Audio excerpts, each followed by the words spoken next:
Questo virus si sconfigge con un corretto comportamento dove ognuno di noi svolge un ruolo fondamentale. Armati quindi di pazienza e di ingegno. Assumi un atteggiamento consapevole e proattivo e condividilo con lavoratori, clienti e fornitori.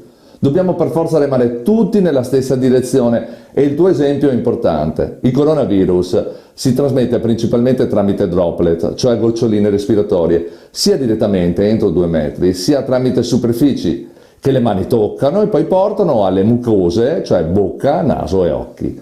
È in fase di valutazione dagli scienziati anche la trasmissione aerea, mediante aerosol di dimensioni molto piccole che possono arrivare a distanze maggiori. Quindi ogni azione proposta va a eliminare o a ridurre queste modalità espositive. Noi siamo qui per aiutarti e per supportarti, ma abbiamo anche bisogno delle tue idee, della tua creatività e del tuo talento. Ricorda che le attività potranno riprendere solo nel pieno rispetto delle misure di sicurezza anticontagio e che gli organi di vigilanza faranno rispettare queste disposizioni. Si fa presente che in caso di contagio di un lavoratore dovrai fornire assistenza alle autorità competenti. I contatti stretti saranno messi in quarantena e se hai una piccola impresa ti troverai senza personale. Adotta quindi con la massima scrupolosità le misure che seguono. In primo luogo in ogni impresa dovrà essere individuato un responsabile Covid-19 in grado di progettare e realizzare tutte le misure di sicurezza necessarie e adottare un protocollo anticontagio. Contatta quindi la tua associazione e chiedi informazioni in merito.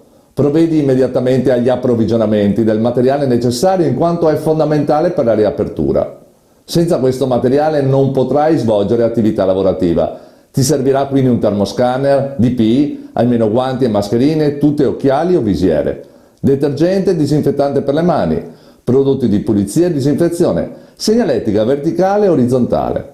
Qualora necessario prevedi schermi in materiale plastico da usare come distanziatori, transenne e separatori di flusso, un gazebo o una tenda da usare per l'isolamento dei soggetti sintomatici e un WC chimico per esterni, a meno che tu non abbia a disposizione locali e servizi da dedicare in via esclusiva.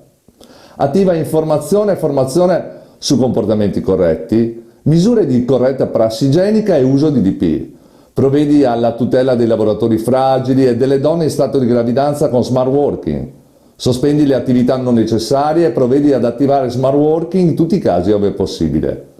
Verifica lo stato di salute delle persone in ingresso e periodicamente durante la giornata, mediante la misurazione della febbre e l'osservazione dei sintomi. Per la misurazione della febbre e per l'operazione di supporto in caso di un soggetto sintomatico bisogna prevedere distanziamento sociale, un operatore dotato di guanti, maschera chirurgica, occhiali, visiera e tuta e un termoscanner.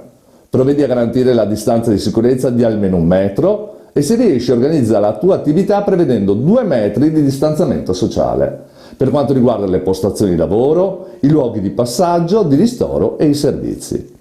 In caso di presenza di un soggetto sintomatico provvedi all'isolamento, ad esempio una stanza vuota dedicata in azienda oppure una tenda o un gazebo esterni. Fornisci supporto, chiama l'autorità sanitaria e i numeri di emergenza.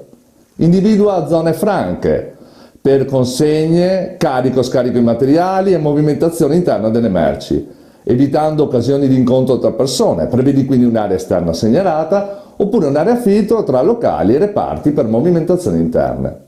Provvedi alla pulizia e alla disinfezione periodica di locali, di superficie, di maniglie, di corrimani, di arredi, di strumenti, di attrezzature e postazioni di lavoro e attua un piano di pulizia e sanificazione.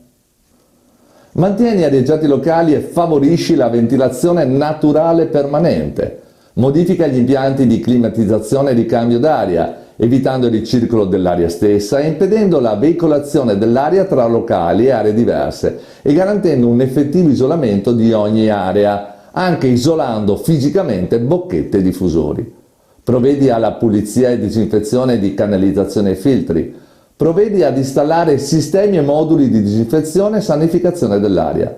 Diversamente valuta di chiudere l'impianto se non è indispensabile per motivi di salute e sicurezza. Effettua riunioni e consulenze esclusivamente online, cioè usa smartphone, tablet, videocamere, piattaforme. Effettua acquisti e vendite verificando e promuovendo merce e materiali con strumenti a distanza. Gli autisti dovranno rimanere in cabina. In casi eccezionali e per operazioni di carico e scarico dovranno indossare guanti e mascherina, mantenere la distanza di sicurezza sociale e non entrare all'interno degli edifici. Se è proprio necessario, dovranno usare i servizi dedicati. In alcune aree e locali ipotizzare l'installazione e l'impiego di lampade UV, di trattamenti con ozono e di trattamenti a vapore, da effettuarsi in assenza di persone.